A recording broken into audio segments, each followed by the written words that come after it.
Ang mga piraso ng kaluluwa ni Bram na nakakalat sa buong kontinente ay nagtitipon sa Vessel of the Soul.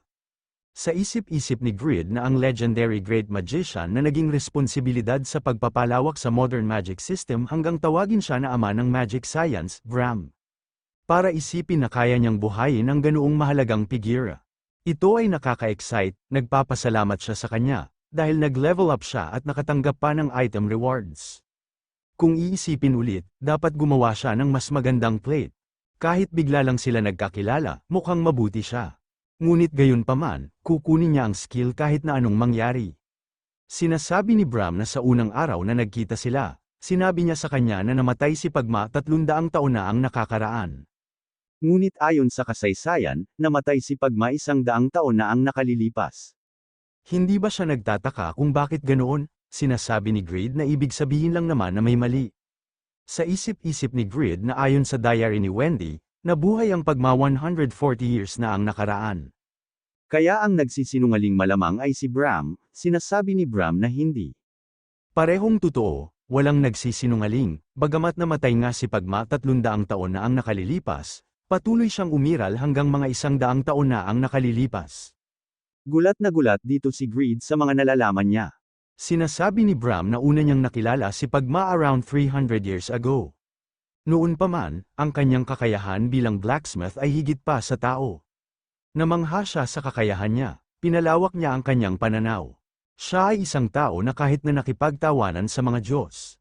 Siya ang unang taong iginagalang niya, ang tanging tinatawag niyang kaibigan.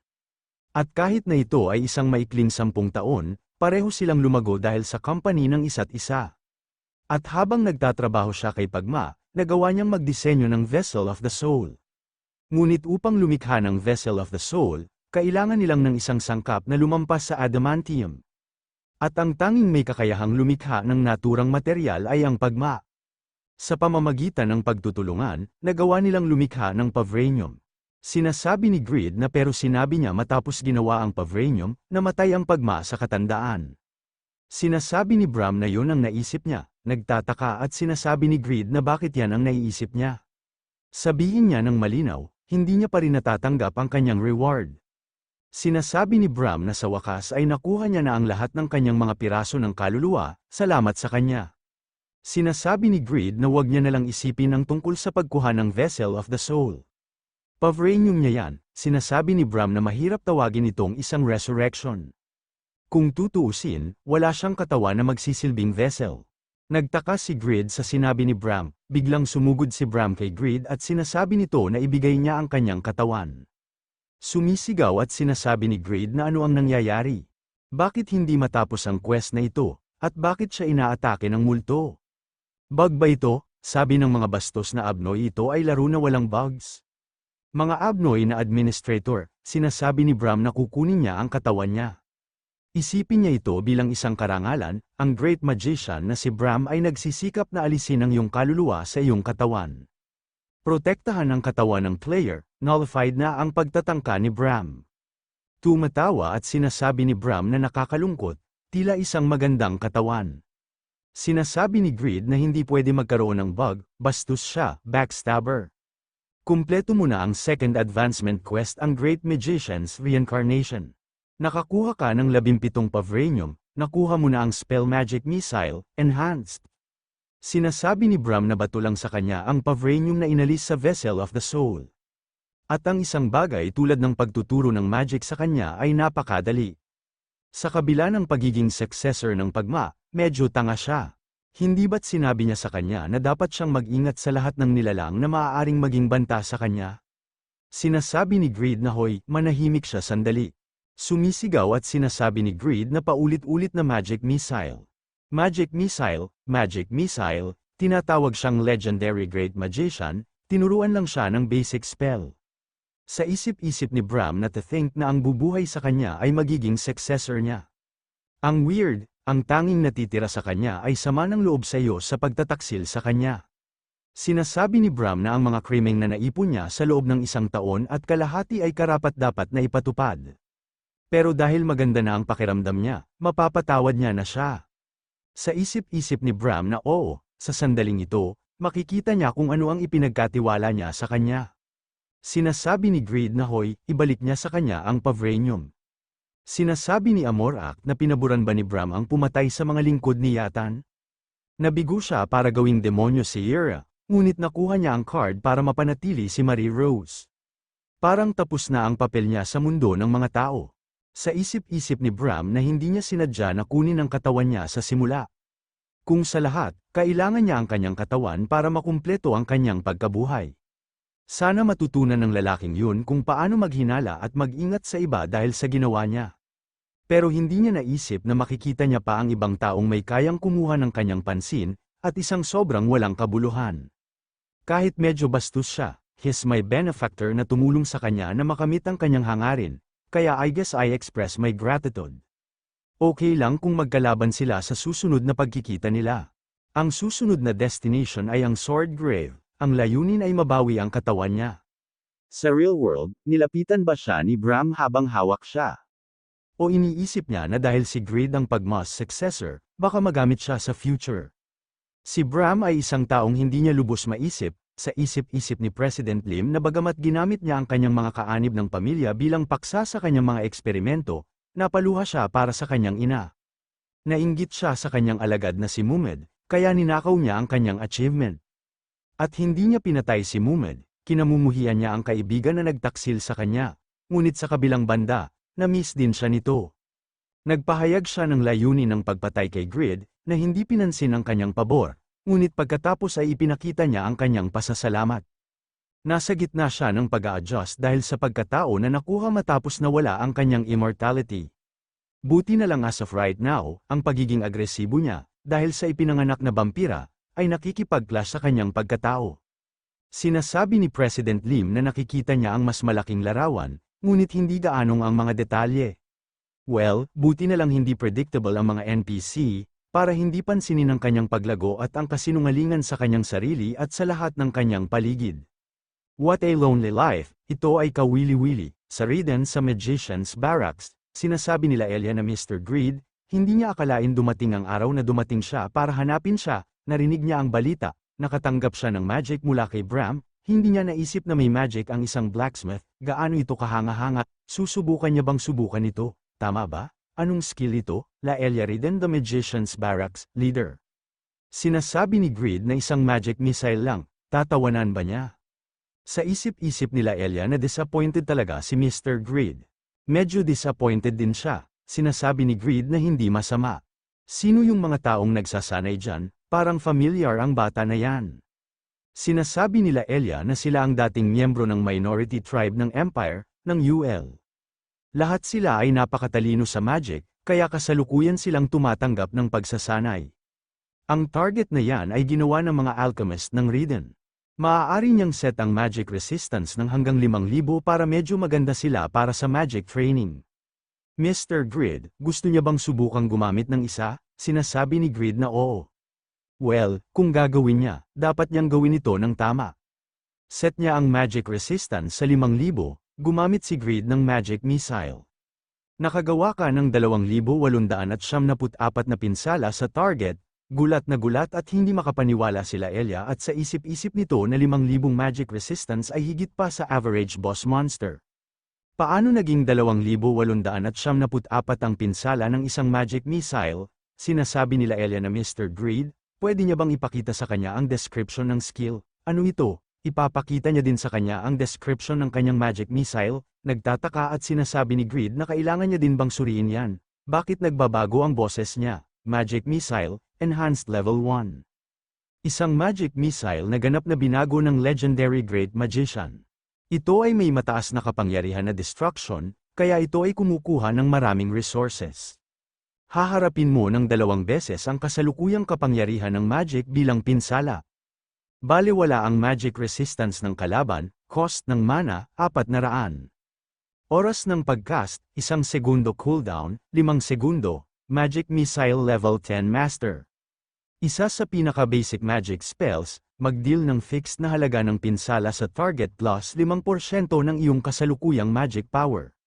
Cost ng mana, 20, oras ng pagcast, 1 segundo, cooldown, 2 segundo. Sinasabi nila Elia na ang iba't ibang output ay masyadong marami. Binabaliwala nito ang magic resistance, ito ay isang legendary rank na spell. Ang tanging bagay na mayroon nito sa karaniwan sa Norma Magic Missile ay ang pangalan. Hindi makapaniwala si Grid at mayabang na sinasabi niya sa kanya na ito ay isang impressive na skill. Sinasabi nila Elia na nabigla o magyabang tungkol dito. Mangyaring gawin ang isa lamang sa dalawa, sa isip-isip ni Grid na ang kanyang magic power ay nasa 1,447 pagkatapos ng mga epekto ng kanyang mga titles, equipment, at yatan buff ng Pavranium. Kumokonsumo ito ng mas maraming mana kaysa sa Link, pero ito ay perpekto bilang trump card. Gaya ng inaasahan niya kay Bram, sinasabi ni Lowell na nandito pala siya Mr. Grid. Dapat pumunta siya kay Miss Irene, hinihintay niya siya. Sinasabi ni Grid kay Lowell na katatapos niya lang dito. Tara na, sinasabi ni Lowell na nakita niya ito habang pinapanood ang balita. Ngayon sigurado na siya talaga ang fallen angel Sylvanus sa dati niyang buhay. Puting buhok at pulang mata, nahihiyang sinasabi ni Grid na guide niya na lang siya kay Irene. Sa isip-isip ni Grid na kailan kaya maayos ang middle school syndrome na yun. Sinasabi ni Irene na mahal niyang asawa, masaya siyang ligtas siya. Sobrang miss niya na siya, sinasabi ni Grid na miss niya din siya. Sobrang malapit na ang due date niya, di ba? Sa 2 buwan malapit na nilang makita ang kanilang baby. Sinasabi ni Irene na hindi na rin siya makapaghintay na dumating ang araw na yon. Ngayong naiisip niya ito, ano ang dapat nilang pangalan sa kanilang baby? Tumatawa at sinasabi ni Grid na nag-iisip siya ng magandang pangalan. Sa isip-isip ni Lowell na madali para sa taong may kakayahang maabala ng kung ano ang nasa labas. Ngunit si Grid ay laging bumabalik sa Raiden, dahil si Miss Irene ay laging katabi kay Mr. Grid at inaalalayan siya. Sinasabi ni Grid na gusto niyang kumuha ng mga bahagi ng kanilang pangalan. Baka Gririn, ano ang masasabi niya dito? Sinasabi ni Irene na parang maganda at cute na pangalan. Pakiramdam niya babagay ito sa kahit anong kasarian. Napapasigaw naman dito si Lowell dahil ang weird na naman ng pangalang na binigay ni Grid. Sinasabi ni Lowell na anyways, Mr. Grid, bumalik na si Piaro mula sa field exploration. Dapat silang lumabas ng kastilyo, sinasabi ni Irene na nakakalungkot. Dapat na siyang pumunta, mahal na asawa, kailangan niya na rin magpahinga. Sinasabi ni Grid na salamat sa palagi niyang pagproprotekta sa kanya. Sinasabi ni Irene na sana'y sundan niya ang anumang daan na gusto niya, mahal kong asawa. Sinasabi ni Grid na bakit ganito lumaki ang laki ng kanilang farm. Dahil ba sa matagal niya na hindi ito nakikita, o baka hindi siya lumaki sa farm? Wala bang spy ng China dito, at hindi lang yun, ngunit bakit napakarami ng ani sa gitna ng disyerto? Akala niya nag-invest si Rabbit sa alchemy at forging. At bakit ang daming tao na hindi niya pa nakikita? Sinasabi ng nakasombrero na gawin nila ang kanilang makakaya. May isang newbie na darating sa loob ng halos 1 oras. Sinasabi ng naka-green na buhok na lalaki na siya ay ranked 55th sa Magician rankings. Bakit ba siya nagsasaka for the past 2 weeks? 2 linggo na siya nakakulong dito dahil sa baliw na magsasaka na yan, hindi pa siya nakakapasok sa Raiden. Sinasabi ni Piaro na hoy, number 12, kung mag-aararo siya ng lupa sa ganitong paraan, hindi lalago ang mga binhi. Fun and entertaining training, hidden quest, enjoy ang fieldwork with Raiden's farmer Piaro. Leader of Overgeared, 1st Knights, Division, Raiden's Commander-in-Chief. Nagtataka at hindi makapaniwala at sa isip-isip ni Grid na ngayong naisip niya ito. Ang mundo ng mensahe, walang paraan di ba? Hindi ba ang kanyang layunin ay maging isang sword saint? Nagtataka at tinatanong ni Grid kung sino ang mga taong nandito. Sinasabi ni Piaro na matagal din na hindi sila nagkita, Panginoon ko. At huwag siyang mag-alala sa kanila, sila ang mga taong dumating upang tumulong sa kanila sa mga farm. I'm guess pumunta sila dito para tumulong dahil alam nila na kulang sila sa manpower dahil sa financing issues. Sa isip-isip ni Grid na mukhang malungkot sila, tinatanong ni Grid si Piaro kung anong klaseng tao ang third prince ng Saharan Empire. Sinasabi ni Piaro na siya ang ikatlong anak ng namatay na Empress Ariad. At hindi tulad ng mga kapatid niya, introvert siya, hindi niya talaga siya madalas makita kaya hindi niya siya masyadong kilala. Bakit niya tinatanong ang tungkol dyan? Bakit may bagay siyang ganyan, my lord? Sinasabi ni Grid na nakuha niya ito sa isang halimaw na tinawag na Guardian of the Forest. Narinig niya na sa kanya ang bagay na ito, sinasabi ni Piaro na hindi sa kanya ito. Ito ay isang symbolic item na binibigay sa mga commanders ng Red Knights. At kahit mukhang fancy, hindi maganda ang kakayahan nito. Tinatanong ni Greed kung bakit hinahanap ito ng Third Prince. Actually, ilang item ang hinahanap niya, hindi lang ito. Sinasabi ni Piaro na naalala niya na ang bagay na ito. May oras na interesado ang Third Prince sa isang tiyak na seremonya. Baka kailangan niya ito para sa isang seremonya na yan. Pero hindi niya talaga sigurado, sa isip-isip ni Greed na seremonya. So black magic, masama ang pakiramdam niya dito, pero maaaring may kaugnay ito sa isang quest episode. Dapat niyang tingnan ang sitwasyon at tingnan kung ano ang nangyayari. Nagpapasalamat si Greed kay Piaro para sa impormasyon. Tumatawa at sinasabi ni Kan na totoo yan, ang weird na sikat ang lungsod ng isang legendary blacksmith sa mga larangan ng mga tanim. Sinasabi ni Greed kay Kan na hindi ito dapat tawanan. Kalahating taon na lang, sa palagay niya na may dalawang intermediate rank blacksmith na sila. Ito ay mabilis, Kan, nag-improve din siya, di ba? Isa siyang level 7 high rank blacksmith, sinasabi ni Kan na salamat ito sa atmosphere. Nagbabantay at nagtuturo siya sa 80 kabataan ng blacksmith. At hindi lang yan, may mga order na pumapasok, at higit pa dito, nakakapanood siya ng legendary blacksmith sa trabaho. Talagang naging interesting ang mga huling taon ng buhay niya, salamat sa kanya. Kung maibabalik niya lang kahit kalahati ng kasiyahan na ibinigay niya sa kanya. Ibibigay niya sa kanya ang lahat ng kaya niya sa kahit anong oras na may iwan niya. Tumatawa at sinasabi ni Greed na mukha siyang healthy. Sa tingin niya mabubuhay pa siya ng 500 taon, kailangan niyang siguraduhin na ang lahat ng mga kabataan na blacksmith ay gumaling. Hindi niya may imagine ang isang smithy kung saan wala siya, Kan. Tumatawa at sinasabi ni Kan na anong ba ang balak niyang gawin sa isang kagaya niyang matanda. Plano niya bang mag-overwork siya? Dapat niya bang kunin ang opportunity na ito at mag-asawa muli? 70 pa lang siya, kaya niya pa makipag-date, di ba? Sinasabi ni Greed na syempre. Turuan niya ba sila na makipag-date? Nagbabasa siya ng ilang mga libro tungkol dito. May nag-message kay Greed at sinasabi nito na Mr. Greed, si Lowell ito. Isang bisita ang dumating, sa isip-isip ni Greed na since nag-message sa kanya si Lowell, malamang hindi siya basta-bastang bisita. Nagtataka siya kung sino ito, sinasabi ni Greed na dalhin siya sa reception room. Pupunta siya dyan ngayon, sa reception room, sinasabi ni Greed na mula nang nag-send sa kanya ng mensahe si Lowell, alam niyang mahalaga ito. Pero hindi niya akalain na ito ang master of the biggest guild among the top 7. Alam niya naman na naabsorb ng Overgeared ang Seneca Guild, di ba? Narinig niya na walang positive opinion sa kanya si Jeshuka at yung iba. Sinasabi ng lalaki na oo, alam niya ito, pero sigurado siya na hindi magagalit sa kanya ang mga dating Seneca Guild members. Ang conflict noong LTS times ay dahil sa kanyang competitiveness, alam niya na nawala ang kanilang teritoryo noong Golem Invasion, at noong national competition, nawalan din ang kanyang kasikatan, sa pamamagitan ng maraming pagsisikap, natalo nila ang mga hadlang na iyon at lumago na mas malakas kaysa noon, pero may isang bagay na hindi niya masolusyonan, kaya siya nandito, tungkol sa items, nakikiusap siya na gawan niya siya ng pinakamalakas na weapon, Freeze. Giant Guild Master 3rd sa Unified Rankum.